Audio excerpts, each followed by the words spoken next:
சூரத்துல் ஃபஜ்ர் வசனம் 21 முதல் 30 வரை. அவ்வாறன்று பூமி துகள் துகளாக நொறுக்கப்படும் பொழுது நபியே உம்முடைய இறைவனும் அணி அணியாக வானவர்களும் வரும்போது அன்று நரகம் கொண்டு வரப்படும். அன்றைக்குத்தான் மனிதன் உணர்ந்து பார்ப்பான். ஆனால் அந்த உணர்வு அவனுக்கு எங்கே பயனளிக்கப் போகிறது? அவன் எனது வாழ்க்கைக்காக நான் முன்பே செயல்பட்டிருக்க வேண்டுமே என்று கூறுவான். அன்றைய தினம் வேதனை செய்வது போல் வேறு யாராலும் வேதனை செய்ய முடியாது. மேலும் சங்கிலியால் அவன் பிணைப்பதைப் போன்று வேறு யாராலும் பிணைக்க முடியாது. ஆனால் நல்ல ஆன்மாவிடம், அமைதி அடைந்த ஆன்மாவே, நீ திருப்தி அடைந்த நிலையிலும் திருப்தி கொள்ளப்பட்ட நிலையிலும் உன் இறைவனிடம் திரும்புவாயாக. நீ என் அடியார்களுடன் சேர்ந்து கொள்வாயாக, என் சொர்க்க சோலையில் நுழைவாயாக என்று அல்லாஹ் கூறுவான். இங்கு உயர்ந்தோன் அல்லாஹ் மறுமை நாளின் பேரிடர்கள் குறித்து எடுத்துரைக்கின்றான். பூமி நொறுக்கப்படும் போது முதலாவது வசனத்தில் அவ்வாறன்று பூமி துகள் துகளாக நொறுக்கப்படும் போது என்று அல்லாஹ் குறிப்பிடுகின்றான். இங்கு அவ்வாறன்று என்பதை குறிக்க கெல்லா என்னும் சொல் மூலத்தில் ஆளப்பட்டுள்ளது.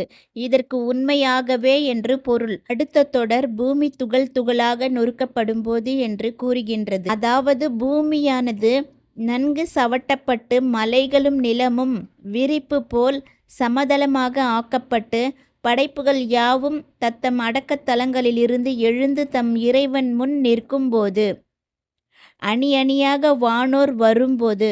அடுத்த வசனம் நபியே உம்முடைய இறைவனும் அணி அணியாக வானவர்களும் வரும்போது என்று கூறுகின்றது. அதாவது தன் படைப்புகள் மத்தியில் இறுதி தீர்ப்பு வழங்குவதற்காக நபியே உம்முடைய இறைவன் வருவான்.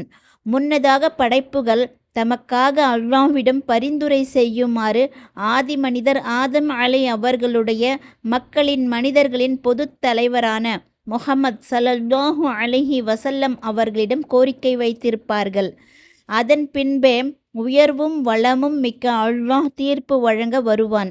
அப்பொழுது வானவர்கள் அல்லாஹுக்கு முன்னால் அணி அணியாக வருவார்கள். நரகம் கொண்டு வரப்படும். அடுத்த வசனத்தில் அன்று நரகம் கொண்டு வரப்படும் என்று உயர்ந்தோன் அல்லாஹ் அறிவிக்கின்றான். அல்லாஹ்வின் தூதர் ஸல்லல்லாஹு அலைஹி வஸல்லம் அவர்கள் கூறினார்கள், அன்றைய நாளில் நரகம் 70,000 சங்கிலிகளால் பிணைக்கப்பட்டு கொண்டு வரப்படும். ஒவ்வொரு சங்கிலியுடனும் 70,000 வானவர்கள் இருந்து அதை இழுத்து வருவார்கள். உணர்ந்து பார்ப்பான் மனிதன்.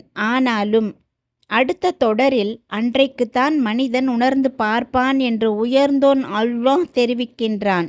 அதாவது மனிதன் தன் செயல்களை நினைத்து பார்ப்பான். முன்பு கடந்த காலத்திலும் அதற்கு அடுத்தடுத்த காலங்களிலும் அவன் செய்து கொண்டிருந்தவற்றை எண்ணி பார்ப்பான். அடுத்த தொடர். ஆனால் அந்த உணர்வும் அவனுக்கு எங்கே பயனளிக்கப் போகிறது என வினவுகிறது. அதாவது அந்த உணர்வு அவனுக்கு எப்படி பயன் தரும்? நான் முன்பே செயல்பட்டிருக்க வேண்டுமே. அடுத்த வசனம் அவன் எனது இந்த வாழ்க்கைக்காக நான் முன்பே செயல்பட்டிருக்க வேண்டுமே என்று கூறுவான் என தெரிவிக்கின்றது. அதாவது அந்த மனிதன் பாவியாக இருந்தால் கடந்த காலத்தில் தான் செய்து கொண்டிருந்த பாவங்களை எண்ணி வருந்துவான். அவர் அல்லாஹுக்கு கீழ்ப்படிந்து நடந்தவராக இருந்தால் தாம் இன்னும் கூடுதலாக நன்மைகள் புரிந்திருக்க வேண்டுமே என்று விரும்புவார். முஹம்மத் பின் அபி உமைரா ரதியல்லாஹு அன்ஹு அவர்கள் கூறியதாவது, அடியார் ஒருவர் தாம் பிறந்த நாளில் இருந்து தள்ளாத வயதில் இறக்கும் நாள் வரை ஆயுள் முழுக்க இறை வழிபாட்டில் முகம் குப்புற வீழ்ந்து கிடந்தாலும் மறுமை நாளில் நிச்சயமாக அந்த வழிபாட்டை அவர் சொற்பமானதாகவே கருதுவார். தமக்கு அதிகமாக வெகுமதியும் பிரதிபலனும் கிடைக்க வேண்டும் என்பதற்காக தாம் உலகத்திற்கு மறுபடியும் அனுப்பப்பட வேண்டும் என்று நிச்சயமாக அவர் விரும்புவார். இதைப்போல் யாராலும் வேதனை செய்ய முடியாது. அடுத்த வசனத்தில் அன்றைய தினம் அவன் வேதனை செய்வது போல் வேறு யாராலும் வேதனை செய்ய முடியாது என்று உயர்ந்தோன் அல்லாஹ் குறிப்பிடுகின்றான். அதாவது தனக்கு மாறு செய்தவனை அல்லாஹ் வேதனை செய்வது போன்று கடுமையான முறையில் வேதனை செய்ய வேறொருவர் கிடையாது. அடுத்த வசனம் மேலும் சங்கிலியால் அவன் பிணைப்பதைப் போன்று வேறு யாராலும் பிணைக்க முடியாது என்று தெரிவிக்கிறது.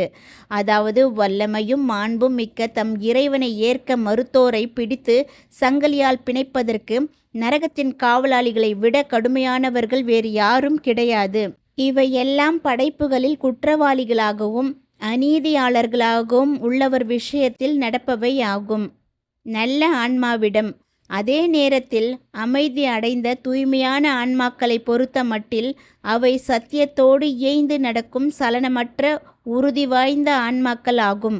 அவற்றை நோக்கி அமைதி அடைந்த ஆன்மாவே, நீ உன் இறைவனிடம் திரும்புவாயாக என்று கூறப்படும் என அடுத்த வசனங்கள் தெரிவிக்கின்றன. அதாவது உன் இறைவனின் அணுக்கம், அவன் அளிக்கும் வெகுமதி, தன் அடியார்களுக்காக சொர்க்கத்தில் அவன் தயார் செய்து வைத்துள்ளவை ஆகியவற்றை நோக்கி திருப்புவாயாக. அடுத்த தொடர் திருப்தி அடைந்த நிலையிலும் திருப்தி கொள்ளப்பட்ட நிலையிலும் என்று கூறுகிறது. அதாவது அல்லாஹ்வின் மீது நீ திருப்தி கொண்டு அவன் உன்னை பற்றி திருப்தி கொண்டதுடன் உன்னை திருப்திப்படுத்தும் நிலையிலும் திரும்புவாயாக. அடுத்த வசனம் நீ என் அடியார்களுடன் சேர்ந்து கொள்வாயாக என்று அல்லாஹ் கூறுவான் என தெரிவிக்கின்றது. அதாவது அடியார்களின் ஒட்டுமொத்த கூட்டத்தில் நீயும் இணைந்து கொள்வாயாக, சொர்க்கத்தில் நுழைவாயாக. அடுத்த வசனம் என் சொர்க்க சோலையில் நுழைவாயாக என்று அல்லாஹ் கூறுவான் என தெரிவிக்கின்றது. இவ்வாறு அந்த ஆன்மாக்களிடம் அவர்களின் உயிர் பிரியும் தருவாயிலும் மறுமை நாளின் விசாரணையின் போதும் கூறப்படும். இறை நம்பிக்கையாளர் ஒருவரின் உயிர் பிரியும் நேரத்திலும் அவர் தமது அடக்க தலத்திலிருந்து எழும் வேளையிலும் வானவர்களும் நற்செய்தி கூறுவார்கள். அவ்வாறே இங்கு மறுமையிலும் கூறப்படும். அடுத்து இந்த வசனங்கள் யார் தொடர்பாக அருளப்பெற்றன என்பது குறித்து குர்ஆன் விரிவுரையாளர்களிடையே கருத்து வேறுபாடு நிலவுகிறது. இவை உஸ்மான் பின் அஃப்யான் ரதியல்லாஹு அன்ஹு அவர்கள் தொடர்பாக அருளப்பெற்றன என்று ஒரு அறிவிப்பில் காணப்படுகிறது.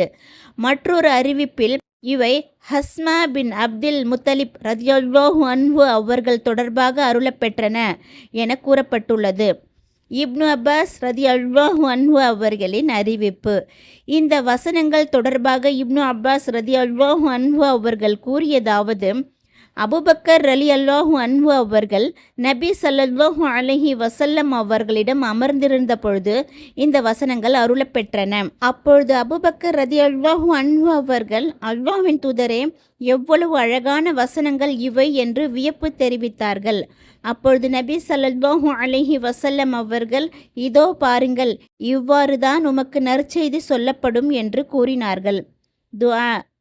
அபு உமாமா ரதியல்லாஹு அன்ஹு அவர்கள் கூறியதாவது, அல்லாஹ்வின் தூதர் ஸல்லல்லாஹு அலைஹி வஸல்லம் அவர்கள் ஒரு மனிதரிடம், அல்லாஹும்ம இன்னி அஸ்அலுக நஃப்ஸன் பிக முத்மஇன்னதன் துக்மினு பிலிகாயிக வதர்தா பிகதாயிக தக்னஉ பிஅதாயிக என்று கூறுவீராக என குறிப்பிட்டார்கள். பொருள்: இறைவா, உன்னால் அமைதியடைந்த ஆன்மாவை உன்னிடம் நான் கோருகின்றேன். அந்த ஆன்மா உனது சந்திப்பை நம்பும். நீ வகுத்த விதியை திருப்தி கொள்ளும். நீ வழங்கிய கொடையை கொண்டே போதுமாக்கிக் கொள்ளும். அல் ஃபஜ்ர் அத்தியாயத்தின் விளக்க உரை இத்துடன் நிறைவு பெற்றது. புகழும் உதவியும் அல்லாஹுக்கே உரியன.